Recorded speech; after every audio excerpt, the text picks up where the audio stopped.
Lantang, Korea Utara salahkan Amerika Serikat atas krisis Ukraina dan sebut serangan Rusia sebagai tindakan membela diri. Kim Jong-un siap kirim nuklir ke Ukraina.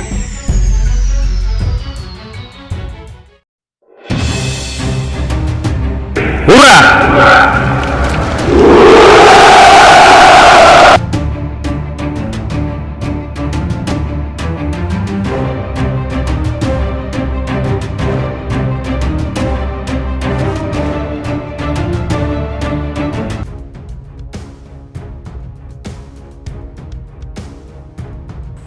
Kementerian Luar Negeri Korea Utara menyalahkan Amerika Serikat atas perang Rusia-Ukraina. Negara yang dipimpin Kim Jong-un itu mendukung serangan Rusia ke Ukraina. Hal itu terungkap dalam artikel yang dibuat oleh peneliti Korea Utara yang diposting oleh laman Kementerian Luar Negeri Korea Utara. Akar masalah krisis Ukraina juga terletak pada sikap sewenang-wenang Amerika Serikat yang hanya berpegang pada sanksi dan tekanan sepihak sambil mengejar hanya hegemoni dan supremasi militer dengan mengabaikan permintaan sah Rusia untuk keamanannya. Bunyi artikel itu dikutip dari Kido News. Artikel tersebut menuduh Amerika Serikat membumbui campur tangannya dalam urusan internal pihak lain sebagai sesuatu yang benar.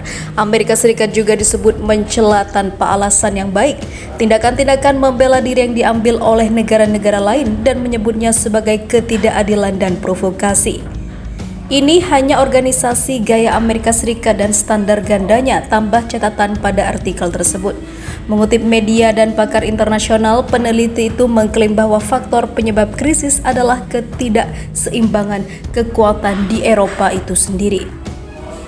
Hal itu disebabkan oleh ekspansi sepihak dari Pakta Pertahanan Atlantik Utara atau NATO dan ancaman besar terhadap keamanan Rusia. Artikel tersebut tidak menggambarkan aksi yang dilakukan Rusia sebagai sebuah invasi. Korea Utara mendukung gerakan yang dilakukan Vladimir Putin.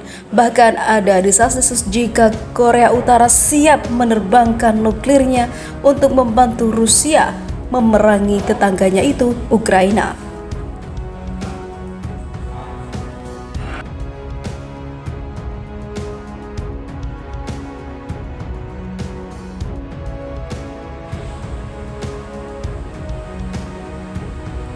Mantap, Rusia rekrut milisi Suriah untuk merebut ibu kota Ukraina melawan Presiden Ukraina Zelensky. Moskow merekrut warga Suriah yang terampil dalam pertempuran perkotaan untuk berperang di Ukraina.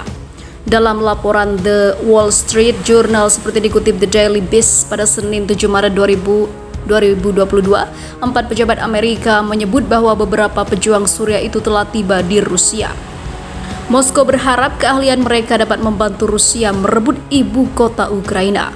Pasukan Chechnya di bawah pemimpin Ramzan Kadyrov sekutu Vladimir Putin telah dikerahkan dalam invasi sebelumnya.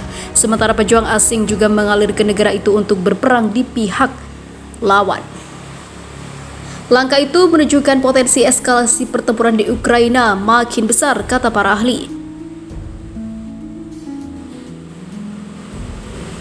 Perekrutan pejuang Suriah berpotensi meningkatkan skala konflik secara drastis. Pengerahan pejuang asing Rusia dari Suriah ke Ukraina menginternasionalkan perang Ukraina. Jennifer Cafarella, pakar keamanan nasional di Washington, mengatakan kepada jurnal, dan karena itu dapat menghubungkan perang di Ukraina dengan dinamika lintas regional yang lebih luas, terutama di Timur Tengah. Para pejabat menolak untuk merinci apa lagi yang diketahui tentang pengerahan pejuang Suriah ke Ukraina. Status atau skala tepat dari upaya tersebut. Menurut sebuah publikasi yang berbasis di Deir ez-Zor, Suriah, Rusia telah menawarkan sukarelawan dari negara-negara untuk berjuang bersama dengan bayaran tertentu. Invasi Rusia ke Ukraina sekarang memasuki hari ke-13 dan sudah membuat PBB genting dengan situasi ini. Selain dari pasukan Suriah, Rusia juga mendapat bantuan dari Chechnya, Iran, bahkan dengan Turki.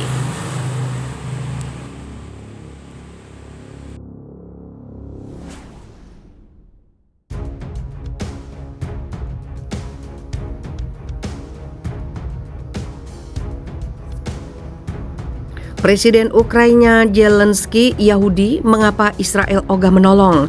Bermodal darah Yahudi yang dimilikinya, Presiden Ukraina Volodymyr Zelensky sebenarnya telah meminta lebih banyak bantuan dari Israel dalam melawan invasi Rusia.